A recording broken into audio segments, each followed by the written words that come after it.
Olá, a graça e a paz do nosso Senhor Jesus. Meu nome é Gisele Melocro Borelli, estou pastora na IPI de Araraquara e esse podcast que chega até você é a gravação das nossas aulas de escola bíblica, que acontecem todas as quintas-feiras, 7h30 da noite, no nosso templo. Seja bem-vindo a esse espaço de estudo, comunhão e fé na escola bíblica, no estudo da palavra. Vem e vamos juntos. Boa aula! Nós vamos estudar hoje o capítulo 3 inteiro.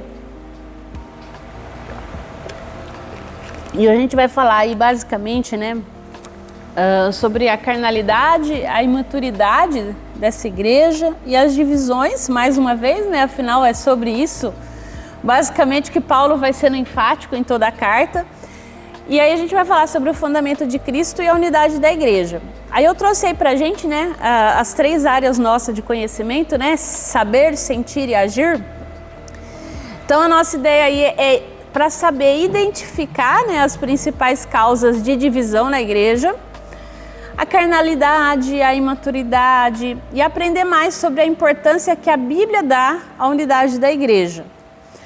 E sentir aí, a gente poder aprender a perdoar, pedir perdão sempre que necessário, objetivando aí a união entre os irmãos, amar a igreja e os irmãos a ponto de querer sempre que todos vivam em união, e agir, que é praticar o que a Bíblia ensina a fim de evitar e eliminar o espírito divisionista. Vamos ler então 1 Coríntios capítulo 3, nós vamos ler o capítulo todo, porque ele está todo interligado, então não tem muito sentido a gente, para o nosso estudo hoje, quebrar ele.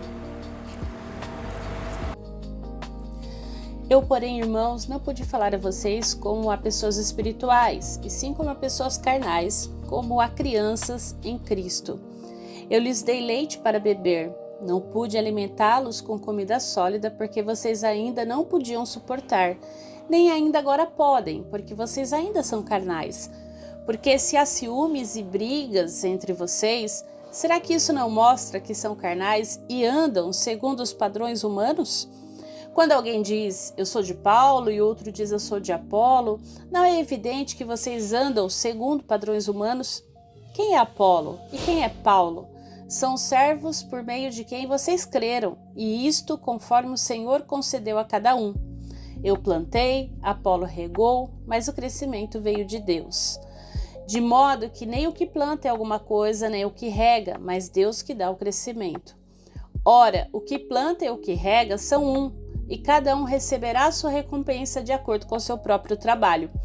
Porque nós somos cooperadores de Deus, e vocês são lavoura de Deus e edifício de Deus, segundo a graça de Deus que me foi dada. Lancei o fundamento como sábio construtor, e outro edifica sobre ele. Porém, cada um veja como edifica, porque ninguém pode lançar outro fundamento além do que foi posto, o qual é Jesus Cristo. E se o que alguém edifica sobre o fundamento é ouro, prata, pedras preciosas, madeira, feno ou palha, a obra de cada um se tornará manifesta, pois o dia a demonstrará, porque será revelada pelo fogo, e o fogo provará qual é a obra de cada um. Se aquilo que alguém edificou sobre o fundamento permanecer, esse receberá recompensa. Se a obra de alguém se queimar, esse sofrerá dano. Porém, ele mesmo será salvo, mas como que através do fogo. Vocês não sabem que são o santuário de Deus e que o Espírito de Deus habita em vocês? Se alguém destruir o santuário de Deus, Deus o destruirá, porque o santuário de Deus, que são vocês, é sagrado. Que ninguém engane a si mesmo. Se algum de vocês pensa que é sábio neste mundo, faça-se louco para se tornar sábio. Porque a sabedoria deste mundo é loucura diante de Deus, pois está escrito, ele apanha os sábios na própria astúcia deles. E também, o Senhor conhece os pensamentos dos sábios e sabe que são pensamentos vãos. Portanto, ninguém se glorie nos homens, porque tudo é de vocês.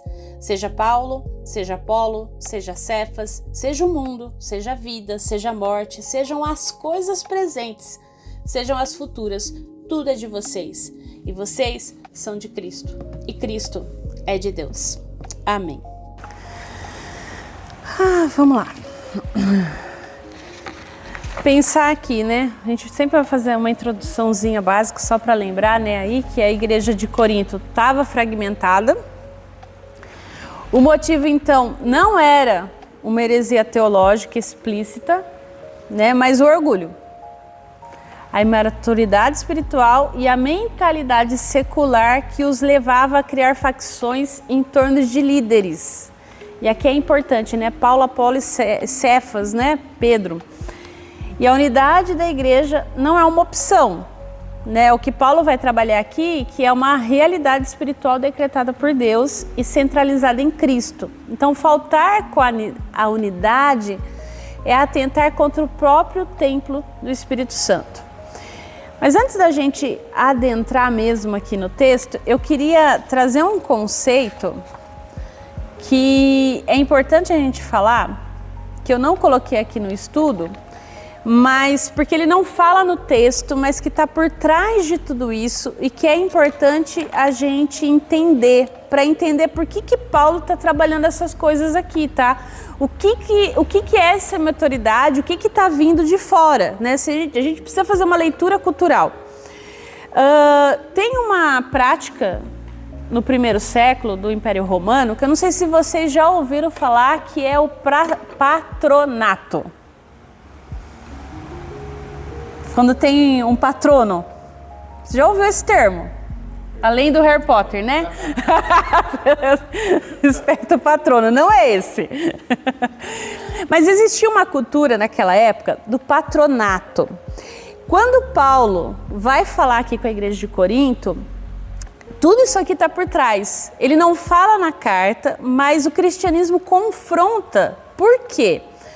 O patronato é o seguinte: quando esse povo está aqui olhando para os líderes da sua igreja, eles estão olhando para eles como se fossem patronos, como se fossem os sofistas. E o que era um patrono, tá? É importante a gente pensar. O patrono, geralmente, era alguém rico, tá? Que tentava patrocinar as pessoas. E no caso aqui, os apóstolos, né? Eu vou patrocinar Pedro, tanto que a gente usa o termo até hoje, né? Vamos tentar um patrocínio, né? Alguém vai pagar a conta. Basicamente, era isso que acontecia no primeiro século. E é interessante porque, assim, o que acontecia basicamente, né? Essa pessoa rica, que tinha o status de patrono, ela saía da casa dela de manhã, por exemplo, e já tinha o pessoal na porta, do qual ele patrocinava. E essas pessoas iam lá dar o bom dia para eles, né? E além disso, o que eles recebiam do patrono? Ou comida para o dia, ou um valor em dinheiro. E conforme esses patronos iam andando pela cidade, iam num compromisso em algum lugar, esse pessoal ia atrás, fazendo que nem uma procissão atrás do patrono. Então, quanto mais gente tinha no cortejo, mais prestígio tinha o patronato. Então, quando isso é uma coisa que acontecia muito, e por isso que, assim, quando pensa que nas igrejas se reunindo em casas, tinha essa cultura por trás. Porque geralmente quem recebia nas casas era alguém abastado, era um patrono, era alguém que tinha dinheiro. Porque, assim, na hora da ceia, a cultura daquela época ditava que esse patrono e os seus convidados comessem a melhor comida da sala de jantar, o melhor que tivesse. Não era um pãozinho com vinho igual é hoje, assim, simples, era realmente um banquete.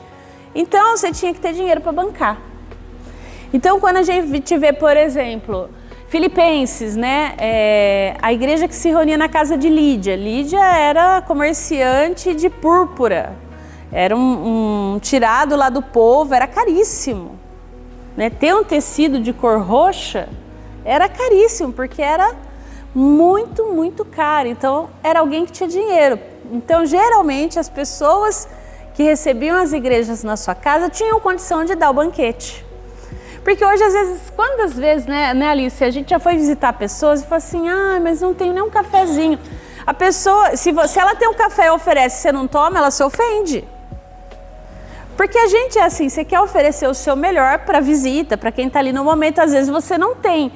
Mas qual que é a ideia? Se você tem, você quer oferecer o melhor. Então essa era... E aí Paulo ele vem refutar aqui, na verdade, essa ideia dos patrocinadores, né? Porque na verdade o que ele vem falar é que Deus é o único patrono. E é isso que está por trás de tudo isso. E tem algumas palavras do vocabulário do Novo Testamento que está muito relacionado a esse sistema de patronato, que é graça e fé. A graça, o que que era? O que o patrono dava para a pessoa, ou a comida ou o dinheiro. E a fé o quê? Era a fidelidade daquela pessoa com o patrono, que ele estava lá na porta todo dia. E ele defendia essa pessoa para os outros, brigava. Vocês imaginam, assim, as eleições de 2022? O povo defendendo, de um lado Lula, de outro lado Bolsonaro? Nesse estilo. Eu vou defender quem me patrocina. Eu saio no tapa, eu mato se precisar. É nesse nível mesmo. Então, era esse tipo de facção, era tudo isso que estava por trás da igreja de Corinto, entrando na igreja. É o que a gente fala no direito, né? O mutatis mutandis. Ou seja, eles só transferiram para dentro da igreja o que se vivia fora da igreja.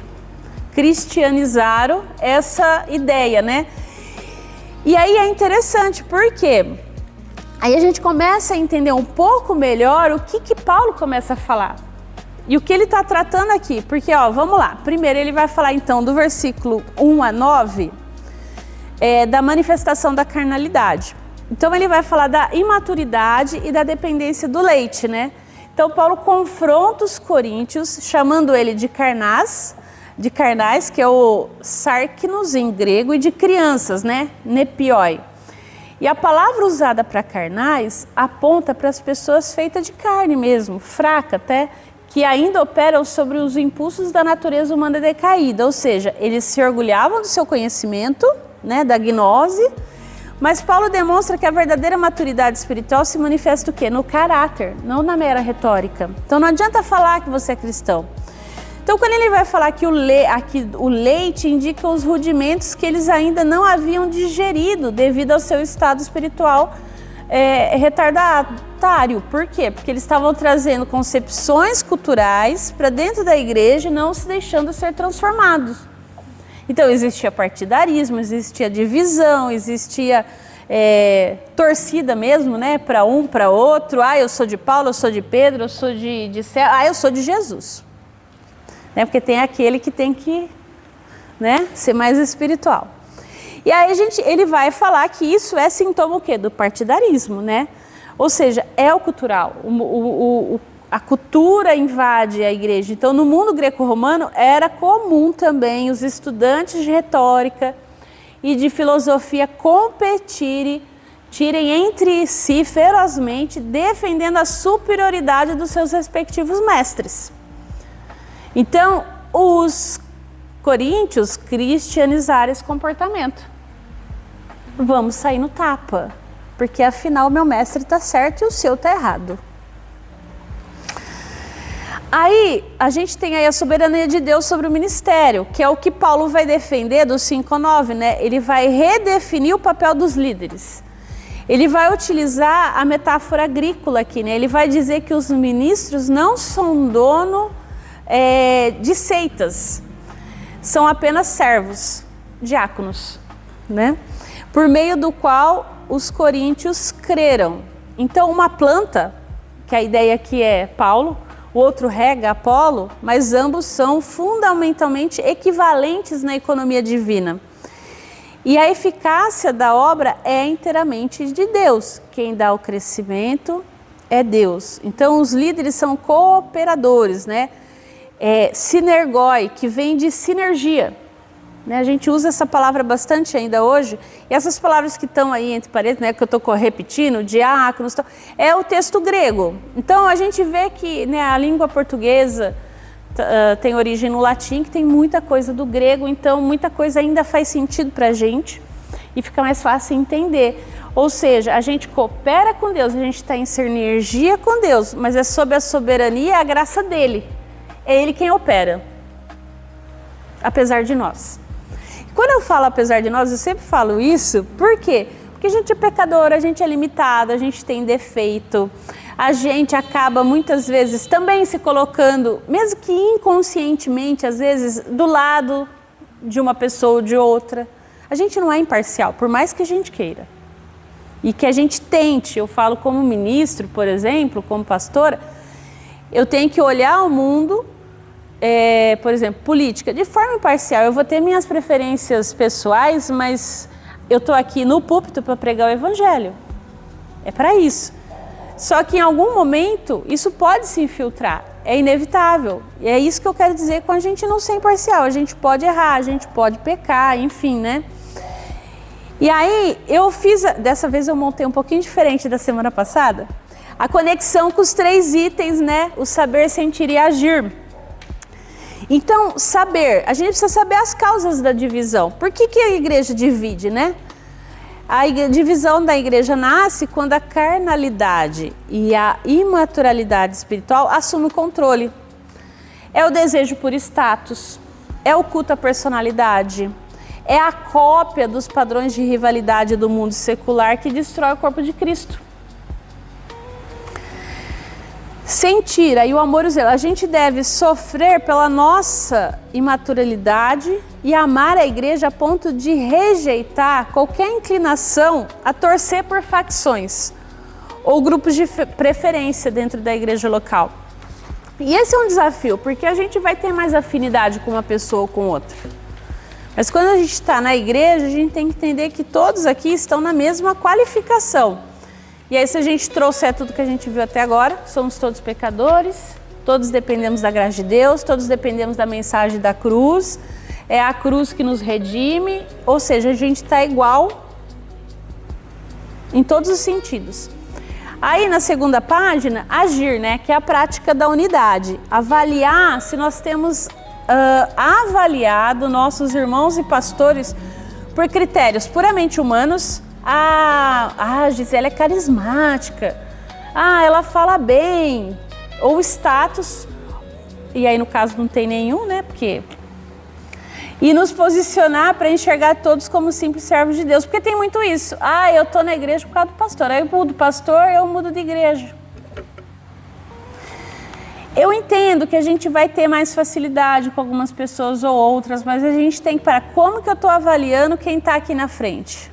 É critério humano ou de Deus? E é importante a gente pensar nisso. Por mais que eu goste de alguém, carisma, eloquência, status, não é o que a gente deve priorizar para pensar na prática de unidade da igreja. E aí Paulo vai falar, pode perguntar. Sim. A hora que eu li as principais causas da divisão da igreja, carnalidade e maturidade, eu estava primeiro pensando que a igreja estava dividida em carnalidade e imaturidade. Mas, pelo que eu li aqui embaixo, qual é o objetivo da igreja versus o que a carnalidade e imaturidade. É isso? Não sei se eu entendi. Você fala por serem coisas diferentes? Essa questão da divisão da igreja. De Corinto especificamente. Isso. Ela está dividida ou porque tem aqueles que são imaturos na fé, ou por aqueles que são carnais. Carnais no sentido o quê? De não desenvolverem os seus dons espirituais. Vai ficar mais entendível e melhor mais para frente. Porque ele vai trabalhar o que é carnal e o que é espiritual, mais propriamente dito. Porque agora parece que está meio avulso, né? Tipo assim, fica... porque aí, no capítulo 5, ele vai falar sobre a carnalidade, que ele vai falar o que está acontecendo na igreja, porque para você ter uma ideia, o que aconteceu? Ele vai falar, por toda parte se ouve que há imoralidade entre vocês, imoralidade que não ocorre nem entre os pagãos, ao ponto de um de vocês possuir a mulher de seu pai. E aí ele vai trabalhar tudo isso, ele vai falar assim que, olha, se vocês como cristãos, vocês são pior que os que não são cristãos, o que está acontecendo? Que é se nesse sentido da carnalidade, de se entregar aos prazeres e paixões carnais. Não só sexo, mas em vários sentidos possíveis. Orgulho, essa ideia da divisão, de eu defender ferozmente aquele que eu acho que é Paulo, porque Paulo isso, porque Paulo aquilo, sabe? É porque a gente pensa às vezes carnalidade só no lado sexual, né? Mas orgulho, lembra da Gálatas 5? As obras da carne quais são? Né? Divisão, imoralidade, bebedice, tudo que está lá em Gálatas 5, vem uma carta antes dessa, que tem isso também, né? A gente está estudando as cartas de Paulo, a gente não pode esquecer de correlacionar o material, porque aqui ele não está falando, mas muito provavelmente a carta que ele escreveu aos irmãos Gálatas chegou até os coríntios. Então os coríntios sabem do que ele está falando. Até porque também Paulo foi ele quem implantou essa igreja, então ele viveu lá 1 ano e meio entre eles. Então fica claro. Não sei se explica a sua pergunta. Porque então a carnalidade é toda essa questão que quer ver? E aí isso tem gerado a divisão. Vamos pensar que uma coisa é resultado da outra. Né? Eu acho que fica até mais claro. Porque, quer ver? Eu vou até puxar o texto aqui.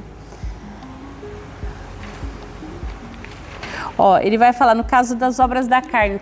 Pensa assim, Paulo está alertando que esses coríntios estão vivendo como carnais, e trazendo aqui o texto de Gálatas 5, o que ele está falando? Ora, as obras da carne são manifestas: imoralidade sexual, impureza e libertinagem, idolatria e feitiçaria, ódio, discórdia, ciúmes, ira, egoísmo, dissensão, facção e inveja, embriaguez, orgia e coisas semelhantes.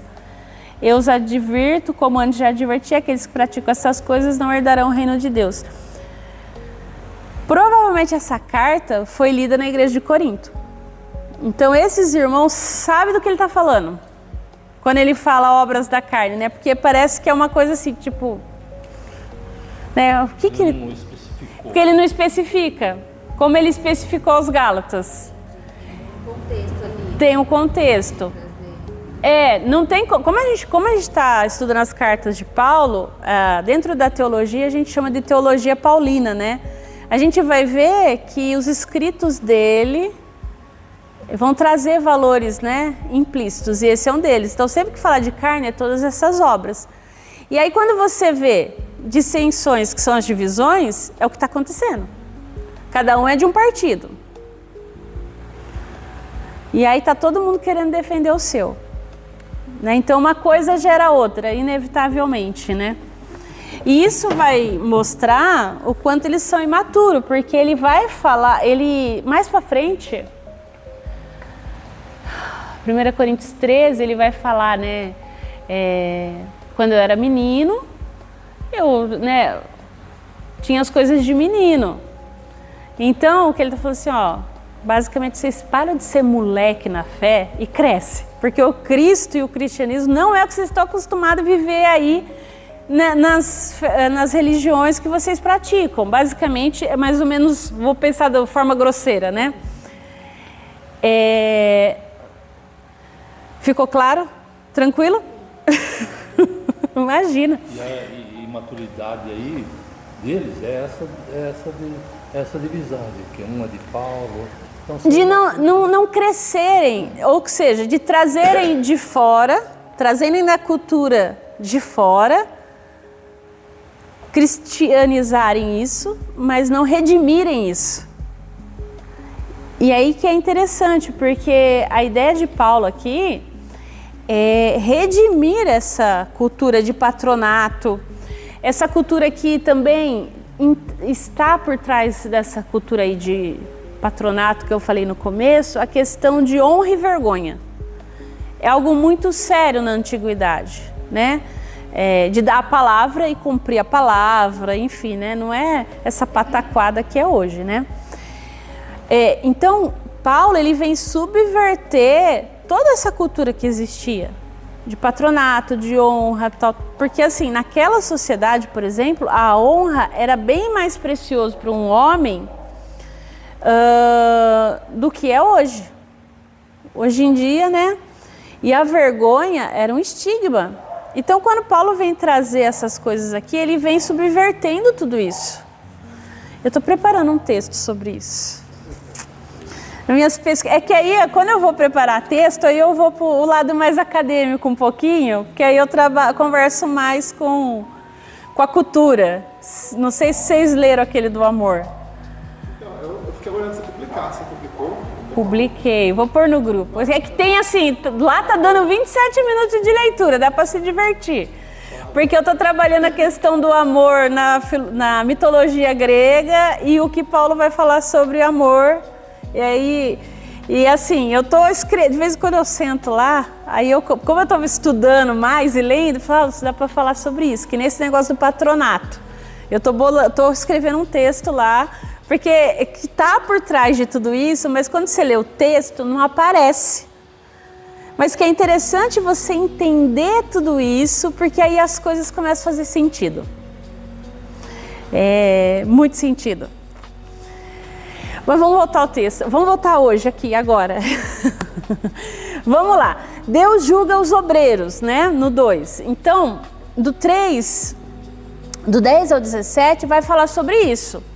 Porque, então, se eles estão lá defendendo os obreiros, né? Paulo, Pedro, enfim, Apolo, agora ele vai trazer isso à questão. Porque ele vai falar ele vai falar do fundamento. Ele muda agora, né? A imagem da agricultura para a arquitetura.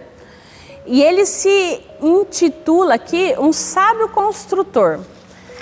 E é um termo usado aí, né, para engenheiro-chefe, mestre de obra, né, para quem projeta e inicia a obra, né? Então ele vai falar que pela graça de Deus, ele lançou o único alicerce legítimo, Jesus Cristo. Então qualquer tentativa de fundamentar a igreja sobre outra coisa que não seja Jesus Cristo está equivocada. Ele vai falar a sabedoria humana, o prestígio dos líderes, né? A honra que querem dar a esses líderes. Olha, isso aí é falsificação. O alicerce só tem um. E aí ele vai falar da qualidade do material da construção, né? É importante pensar que a gente está numa cidade agora, né? Então você vê como que Paulo é sensacional, né? Ele consegue mudar, trabalhar naquele contexto de forma que ele seja entendido. Porque ele estava falando agora como se fosse para agricultor, mas ele sabe que nem todo mundo ali naquela igreja é agricultor. Então ele vai mudar o exemplo, né? Então ele vai falar que os obreiros continuaram a construção e que eles estão usando materiais imperecíveis, né? Ele vai falar de ouro, ele vai falar, aliás, ou vai usar imperecível, ouro, prata, pedras preciosas, ou perecíveis, madeira, feno, palha, né? E na antiguidade, os grandes templos e palácios eram de pedras e adornados com metais preciosos, né? Resistente a incêndio. Enquanto a casa dos pobres era do quê? De palha e madeira. Facilmente destruída, facilmente pegava fogo. Então esses materiais, eles representavam a qualidade do ensino e do procedimento do líder, tá? Então pregar o evangelho puro produz ouro. Focar em técnicas humanas e divisões gera palha. Então o dia aqui, né, entre parênteses, do julgamento ou tribunal de Cristo vai testar as obras no fogo. E aí, o que vai passar? O que não vai? Então, o obreiro cuja obra queimar sofrerá perda de galardão, embora sua salvação esteja garantida pela graça, como que através do fogo. Mas o que ele está questionando aqui, o que é? O que você está edificando? Como você está edificando? Vai passar pelo fogo ou não vai? E a gente vai ter depois o exemplo de Nero, né? Tacando fogo em Roma. Roma era uma cidade gigantesca. Quem era a maioria em Roma? Pobre. A casa de quem vai primeiro? Dos pobres. Como sempre, né? Quando a gente vê enchente, quando a gente vê desastre, o primeiro que sofre é aquele que não tem recurso para produzir a sua casa de uma maneira que ela seja firme. Então, é essa a ideia, né? O material, com o que a gente está construindo. E vale para a gente como igreja, porque não só na ideia, e aqui ele não está falando propriamente do espaço físico da igreja, ele está falando da igreja como pessoas que ali se reúnem. Né? E aí ele vai falar da santidade do templo, porque ele vai deixar claro que esse templo, quem é? As pessoas. Porque Paulo usa uma linguagem solene, então a igreja local, a comunidade unida, ela é o templo de Deus. Né? O lugar santíssimo onde a presença divina habita, ou seja, destruir a igreja com divisões e falsas doutrinas atrai o juízo condenatório de Deus. Se alguém destruir o santuário de Deus, Deus o destruirá. Quando a gente for estudar mais para frente, eu acho que é o capítulo 14. Eu sei que eu preguei isso aqui já num culto de Quinta-feira Santa, sobre a questão da ceia do Senhor, né? Sobre aquele versículo que fala de comer a ceia indignamente. Ele está falando que come indignamente quem causa divisão no corpo de Cristo. E que esse está tomando juízo sobre si. Basicamente é isso que ele vai trabalhar mais para frente. Porque ele vai trabalhar toda a questão também dos banquetes, né? Da mesa do Senhor, como que estava uma bagunça, ele vai falar de ordem de culto, tudo isso. E tudo isso é impressionante quando você vai estudar os banquetes sagrados da antiguidade e como que isso conversa com o cristianismo e como o cristianismo é um choque cultural. E aí vamos olhar para a nossa conexão aí, né? O que a gente precisa saber? A importância da unidade. Então, a Bíblia confere mais alto valor à unidade. Então, a igreja não é um clube social. É o templo santo do Espírito. Então, ferir a unidade por meio de contendas é vandalizar a própria habitação de Deus. Sentir. E aí a ideia do temor e tremor. Eu pus temor e temor, né? Mas é tremor profundo, né? É sentir o peso da responsabilidade de cooperar com o reino, né? Nós devemos temer a possibilidade de construir algo superficial nas nossas igrejas que vire cinzas diante do Senhor. E agir, né? Edificação fiel é empenhar-se na edificação mútua por meio de relacionamentos saudáveis, da sã doutrina e a fidelidade prática, né? Que é o quê? Rejeitando fofoca, rejeitando partidarismo.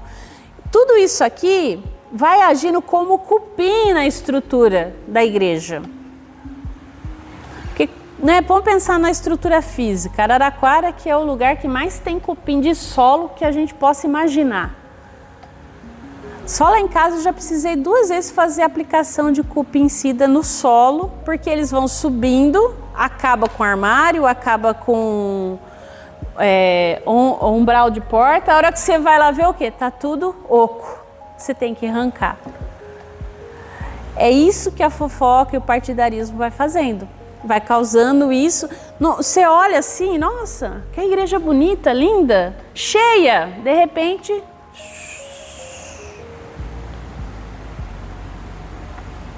É isso. Né? Infelizmente. Sim. Você falar sobre a questão, né, desse trecho aqui. Mas, voltando um pouquinho no texto, no verso 8, ele fala, ora, o que planta e o que rega são um. O que planta e o que rega são um. E cada um receberá a sua recompensa de acordo com o seu próprio trabalho. De que forma isso não parece meritocrático, ao mesmo tempo que a salvação não é por obras? É galardão. Aí é outra categoria. É outra categoria. Porque aí, nesse daí não está falando de salvação, de galardão, né? É a recompensa. O que é, não sabemos. Assim como que aquele... Eu não lembro agora se é Tiago. É Tiago que fala que aqueles que ensinam serão cobrados com mais rigidez. Que a hora que chegar lá diante de Deus no dia final, você sabia que não podia, você fez. Tem um texto também que ele fala assim, vocês que... agora eu não lembro, agora eu vou falar um texto, não lembro o endereço. Que ele fala assim, vocês que falam que não deve roubar e roubam, o que está acontecendo? Eu estava gravando. Seja assim. Desculpa. Não, mas eu falo assim, mas aí entra a ideia que a gente tem o quê? Essa recompensa, ou galardão, ou presente, ou o que for, aí isso aí vai ser na glória com Deus. A gente não sabe exatamente o que é. Mas o que é então? Agora eu vou passar outra pergunta. Se a obra de alguém quiser, verso 15, se a obra de alguém se queimar, isso será uma perda. Beleza, então estamos falando sobre as obras e o teste pelo fogo. Uhum. Tá. Mas aí ele continua dizendo, porém, ele mesmo, creio que ele mesmo é o que a obra se queimar pelo fogo, será salvo. Mas como que através do fogo? Fica muito... Como que através do fogo? Porque é a ideia aí, né? Deixa eu ver aqui, se essa aqui traz alguma referência interessante. Porque eu até anotei, tem alguma coisa aqui anotado, mas é essa ideia de juízo, tá? O Gordon Fee, no comentário exegético, ele fala assim, né? Que o fundamento já foi lançado, Jesus. E qualquer tentativa de construir sobre ele com materiais de valor perecível, né, feno, palha ou duradouro, ouro, prata, será testado pelo fogo escatológico no juízo de Deus. Então todos os autores, pelo menos a maioria, todos que eu li, que eu fiz aqui, fala sobre isso, não fala sobre algo no sentido do momento, tá? Aqui, essa Bíblia que eu tenho, que ela também é bem interessante, e a Bíblia de Estudo, Thomas Nelson, ela fala assim, ó, sobre o 8. Outra razão para que cessem declarações de lealdade a mestres é o propósito comum de apóstolos e mestres. Ambos são servos do Senhor. Ambos trabalham na mesma lavoura. Ambos pregam e ensinam o Evangelho. O ministério individual de um complementa o do outro. Deus, não os critérios da igreja, recompensará apóstolos e mestres. Ao comparecerem perante o trono, cada indivíduo vai cumprir a missão que Deus deu. Então, a sua recompensa, descrita como prêmio e coroa, será o elogio de Deus, o agrado de Deus, o recebimento da glória, honra e paz da parte de Deus e a recompensa da justiça de Deus. Fazendo referência a outras cartas de Paulo. Não fica claro o que é. Esse é mistério. Não sei se ajuda ou complica. Mas eu acho que vem aqui a ideia, né, de que o que a gente faz é para a glória de Deus ou não? É para a glória de quem?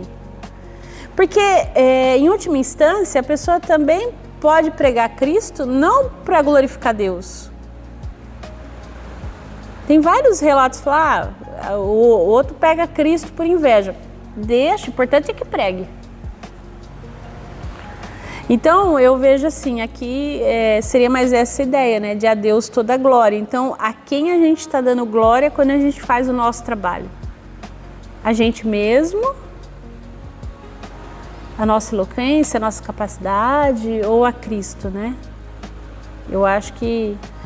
Mas aí essa ideia de como através do fogo, eu entendi o que você quis perguntar.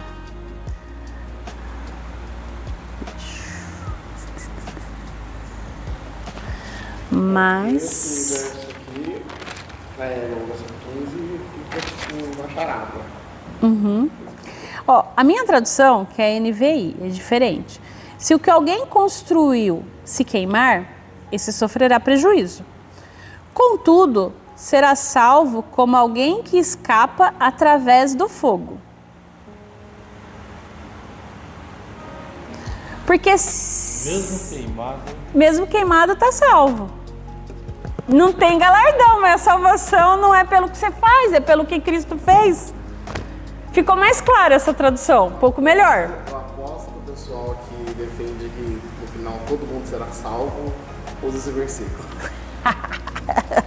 Universalistas. Então, mas pensa bem. Eu creio que aqui ele está falando assim. Vamos pensar no que Paulo escreveu antes. O alicerce é Cristo. Se eu estou pregando em cima de Cristo, mesmo que eu estou fazendo obras baseadas no fé, que não são imperecíveis, não vão pensar assim, a igreja é de Cristo, mas eu estou fazendo porque eu gosto de falar, Tá, você não está fazendo para a glória de Deus, você está fazendo para a sua própria glória. Mas você está falando de quem? De Cristo? Eu acho que ainda está valendo. Aí é uma visão pessoal. Mesmo que o seu objetivo não seja glorificar a Cristo. Porque se você estiver pregando Cristo... Então, por isso que assim, nesse sentido, eu gosto muito do pessoal do Bibotalk. Tem um episódio deles que como é que é o nome do pastor? Ele é pastor lá em Belo Horizonte. Ele fala assim que a gente tem muita igreja aí pregando Cristo, mas que é muita porcaria em cima de Cristo. Que ele fala, olha, tem hora que é como se você estivesse pescando no esgoto. Porque o pessoal usa o termo, vou pescar no aquário, né? Ele falou, tem hora que você está pescando no esgoto mesmo. Mas tem gente salva ali dentro. Tem gente que aceitou Cristo de forma legítima. E que teve realmente seu coração, a sua vida redimida, mas está numa teologia, está num aspecto da fé assim, perdidaço. Em igrejas tóxicas mesmo, terríveis. O Igor Miguel, lembra o nome dele? Ele que fala isso. Então assim, em última instância, mesmo com toda a porcaria que a gente tem aí, às vezes é trazer a pessoa para uma interpretação mais bíblica, mais apurada, é pescar no esgoto, é difícil, mas enfim. Como que vai ser esse povo com Deus lá no dia do juízo final? Não sei. Né? Então assim, eu particularmente não sou apologeta, não é minha área de estudo, não tenho o mínimo prazer em ficar discutindo fé, batendo boca com as pessoas, sabe? Por isso, por aquilo, por ministério feminino, por forma de salvação. Não, eu, Gisele, entendo que eu tenho que pregar Cristo.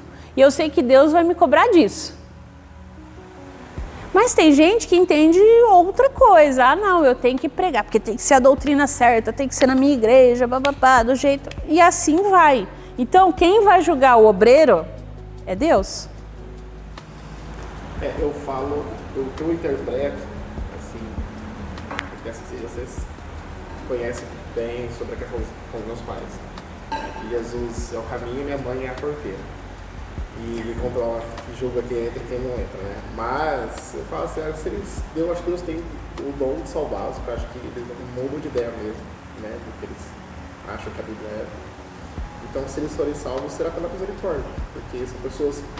Porque ainda assim, no fundo, tem uma sinceridade no que estão fazendo. Sim. Eu já vi isso, e esse comportamento, não deles, né? Mas essa característica, eu já vi em muitas igrejas que eu falo que são dos loucos, pessoas que lá dentro, eu falo, não, mas a pessoa é sincera. Ela é sincera. Com genuidade, mas sai com sinceridade do coração aberto. Porque é o que Jesus fala para os fariseus, né? Vocês não entram e não deixam os outros entrar. Porque fica pondo regra, fica pondo coisa, né? E não entra, você não deixa o povo entrar no reino. Isso entra na minha teoria. Eu não sei qual a teoria de salvação é oficialmente, mas uma coisa é certa que eu creio fielmente, né? Deus não vai perder pro diabo. Então é sempre uma coisa. O diabo já é derrotado. Já é derrotado, exato. A eternidade dele já está decretada há muito tempo. É verdade. Não, eu vejo assim, olhar isso. Existe sinceridade nas pessoas que são imaturas na fé, que estão chegando na igreja. Se a gente olhar por essa perspectiva aqui, a gente pode dizer que também a gente tem na igreja de Corinto essa imaturidade, essa sinceridade, essa inocência inicial da fé. que é aquela coisa assim, de quem ainda está no leitinho. Porque às vezes a gente fica, por exemplo, discutindo alguns termos mais teológicos, mais filosóficos, que não é todo mundo que vai entender, que vai compreender. Mas por quê? Porque está chegando agora, está num estágio diferente, está num momento da vida que não está preocupado, vamos pensar com essas coisas. Então, quando Paulo fala aqui de maturidade, também é isso. É dele ver nessa igreja pessoas sinceras, que elas querem realmente, elas entenderam o que é a cruz de Cristo. Né? Fez sentido para elas, abriu o entendimento delas, mas que elas estão ainda patinando nessas coisas. Né? Da cultura que entra na igreja, ao mesmo tempo também daquele que é justamente o contrário, né? Que tem que botar regra em tudo. Porque agora eu sou de Cristo, eu não posso pôr nenhuma gota de álcool na boca. Sendo que não é isso que a Bíblia fala, mas já traduz, né? Faz um literal. Então, assim, a gente vai ver que... E aí é o que Paulo vai tratar depois, quando ele vai falar sobre a questão da comida. Ofertada aos ídolos. E aí, eu como ou não como? E aí ele vai falar, ó, se você comer, vai escandalizar o seu irmão que é imaturo na fé, não come. Lembrando que a comida, a carne daquela época, não era o açougue da esquina, você ia lá na porta do templo comprar. Ou seja, era um sacrifício que tinha sido feito aos deuses, foi a carne que sobrou. E eles estavam vendendo, e aí? Ele vai trabalhar essa questão mais para frente também. Você vê que ele vai tratando um monte de problema daquela época que hoje, dadas as devidas circunstâncias, a gente ainda enfrenta. A igreja não mudou muita coisa. O mundo continua o mesmo. Ainda precisa de Cristo. Aí vamos para o 3. Vamos para o finalzinho aqui, né? Que ele vai colocar, então, como eliminar as divisões, do 18 ao 23. Ele vai falar da loucura, mais uma vez, né, da verdadeira sabedoria. Então, para eliminar as divisões, a igreja precisa de um choque de humildade intelectual. Então, os coríntios se julgavam sábios, segundo o quê? Segundo os critérios do mundo da sua época. E Paulo diz, olha, tornem-se loucos para se tornarem sábios. Né? Então, a sabedoria humana orgulhosa é futilidade diante de Deus. E Paulo está citando aqui Jó, ele está citando os Salmos para demonstrar que Deus desarma a arrogância dos intelectuais desse século. E aí ele vai inverter a questão da posse, né, do 21 a 23. Ele vai falar, a ordem final de Paulo é libertadora. Ninguém se gloria nos homens. Então os coríntios brigavam, dizendo que pertencia a Paulo, que pertencia a Apolo, a Pedro. Ele vai argumentar aqui, ó, ele vai colocar tudo de ponta cabeça, tudo é vosso, né? Paulo, Apolo, Pedro, o mundo, a vida, a morte, os líderes, a criação foram dados por Deus para quê? Para servir a igreja, não o contrário. Não é a igreja que vai servir as pessoas. Então, no topo dessa realidade está a verdade suprema da nossa identidade. Por quê? Porque vocês são de Cristo e Cristo é de Deus. Vocês não são do fulano, não são do ciclano, não são do beltrano, não é do Corinthians, não é do Palmeiras, não é da Ferroviária.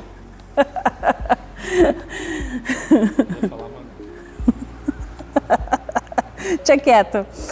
E vamos pensar, então, a partir disso, né, o desafio para a gente aí, né, é entender a igreja como templo de Deus e pensar que a sabedoria humana aqui, que Paulo está falando, é justamente toda aquela ideia de partidarismo que vem junto com essa sabedoria, né? Das pessoas que passavam lá levando conhecimento, que cobravam inclusive para ter conhecimento, e cobravam caro, não era barato não. Por isso que a gente vai ver depois Paulo também fazendo tenda com as mãos.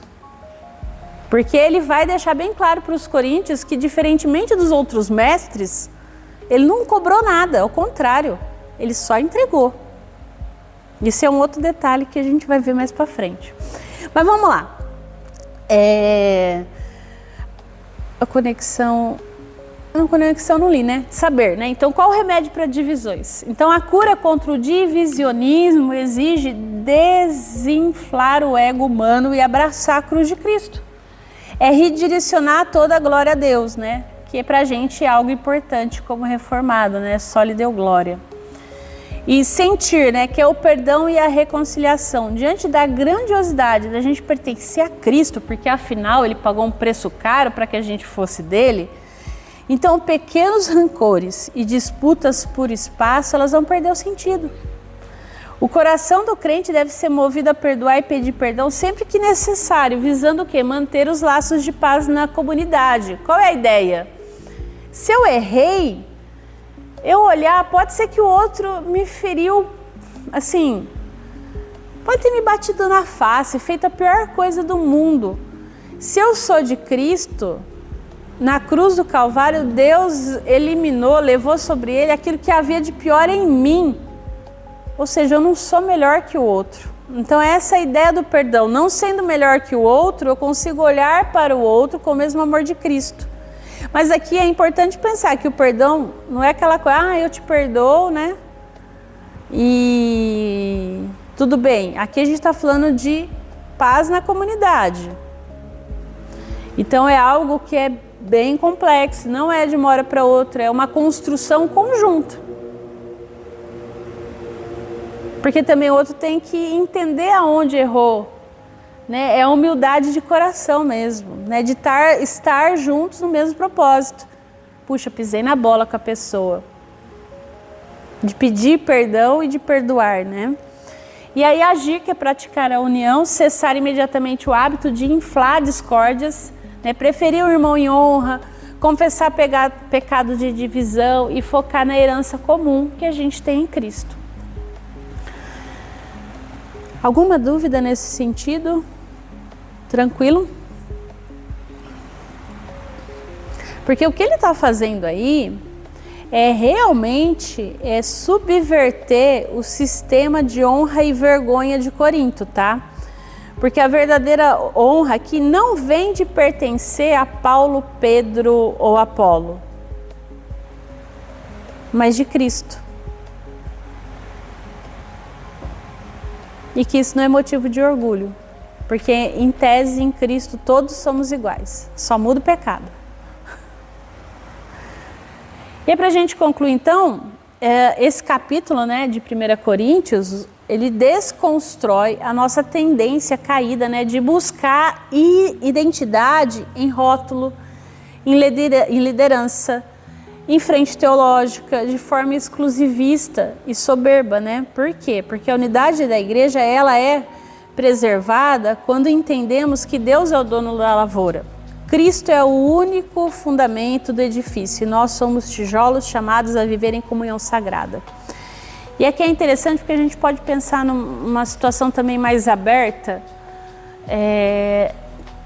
de nós como igreja presbiteriana, independente, da gente não ser exclusivista. Só está salvo se vier na minha igreja. O reino é de Cristo, a obra é dele. A pessoa às vezes vai nascer em Cristo em uma igreja, vai ser edificada aqui, mas vai amadurecer o ministério em outro lugar. E às vezes a gente também não tem essa compreensão, a gente não tem uma visão de reino. A gente acaba tendo uma visão só de igreja, só da minha casinha, do lugar onde eu estou. Né? E é interessante isso, porque aí você começa a entender também os ciclos da vida, que a gente vai passando, que Deus vai edificando, que Deus vai mudando, que Deus vai transformando na gente. Né? Você não é a mesma pessoa de 10 anos atrás. Tudo que você viveu, bem ou mal, serviu para hoje você, olha, tal coisa não me serve, tal coisa não dá para mim, isso aqui eu dou conta. Né? Então, se a gente parar para pensar na nossa fé e na maturidade em Cristo, a santidade que a gente está desenvolvendo também passa por essa perspectiva. De eu olhar também o reino muito além das 4 paredes da minha denominação. Né? Então, assim, vai ter lugar que é muito ruim? Vai. Tem lugar que é bom, mas eu vou perceber que é bom quando eu sair e vice-versa. Enfim, que era ruim eu nem percebia. Ou às vezes a gente está tão ali naquele sistema que a gente não vê que aquilo está sendo prejudicial para a gente. E aqui eu faço, a gente, né, prega, eu estou aqui falando tal, eu queria que todo mundo viesse aqui, queria, mas cada um vai ter um jeito, cada um vai ter um formato de pensamento e Cristo vai nos moldando. Então, querendo ou não, a gente tem que olhar para aquele de fora que é cristão como irmão em Cristo. Ah, mas ele não olha para mim do mesmo jeito. Deus é que vai filtrar a obra do obreiro, não é? Então, nesse sentido, a IPI acaba tendo essa abertura mais assim, ecumênica, mas não é o ecumenismo aberto que vale tudo, tá? Mas cristão.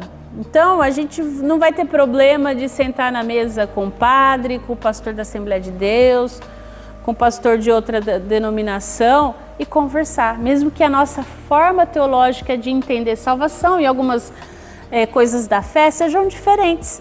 Mas o que para nós é igual é Cristo. Né? O que a gente diverge? Uns vão divergir, a gente aqui não ordena mulher, aqui a gente ordena, aqui a gente acredita na continuação dos dons, aqui não, e por aí vai, né?